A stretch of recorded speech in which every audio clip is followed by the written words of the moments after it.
Good morning, body of Christ across the United States, around the world. Rob Conrad, 10:18 a.m. Eastern Time, here in Georgia. I apologize to those that may have been waiting since 10 o'clock sharp.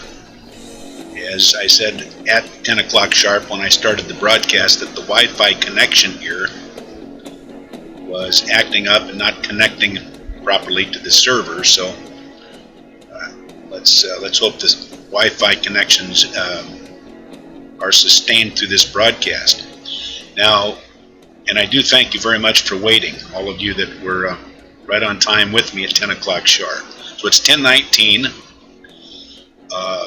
almost, here in the metro Atlanta area of Georgia, the Bible Belt of America. And it is December 1st, Sunday, and I'm at the global microphone, of course, of Heisnear.com, Rob Conrad. And in the live stream caption right now, you'll see some key links and news articles dealing with the prophetic things I'll talk about today.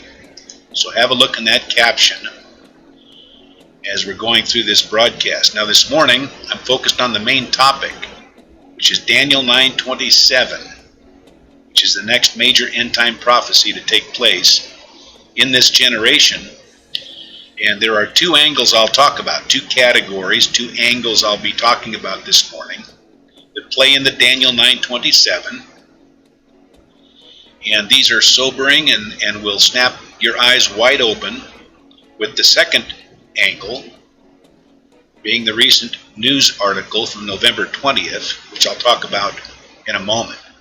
But let's jump right into Daniel 9:27, first category, which Daniel 9:27, as I mentioned, is literally the next major end-time prophecy and huge event which will take place in this generation.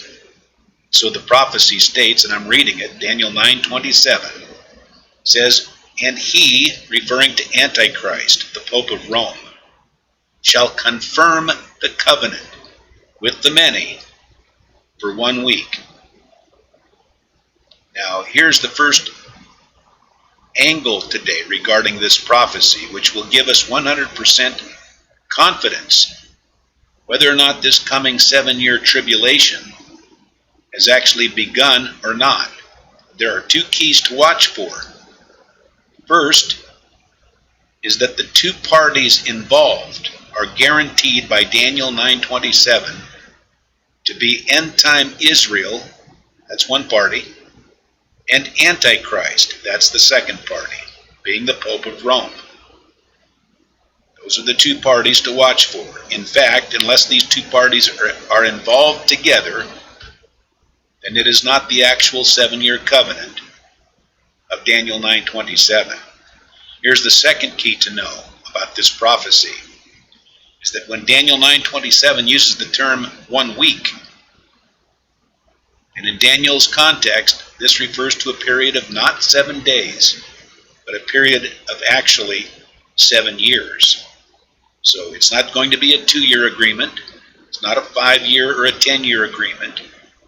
But it will be publicly recognized as a specific 7-year agreement or 7-year covenant. So again, just knowing these two keys alone will guarantee to us that the final 7-year tribulation has, or has not, truly begun. It's as simple as that. Now let me double check one technical, just to make sure I'm not teaching into thin air here. That's good. That's very good. That's the way it should be there. Beautiful. Now, here's the second and final angle today, a little bit longer discussion here on this second category regarding Daniel 9:27's prophecy. And that is the news story coming out not even 2 weeks ago on November 20th, 2019, which is almost a perfect match to Daniel 9:27's prophecy. It's in the caption for you right now. And this news report shows how very close this generation really is right now to the start of the foretold final 7-year tribulation. Here's what it says. And the article itself deals with the Pope and the Mideast peace problem. And it says in the second paragraph, quote, "The Holy See," that's the Pope, "the Holy See reiterates its position as the only way to reach a complete solution," end quote.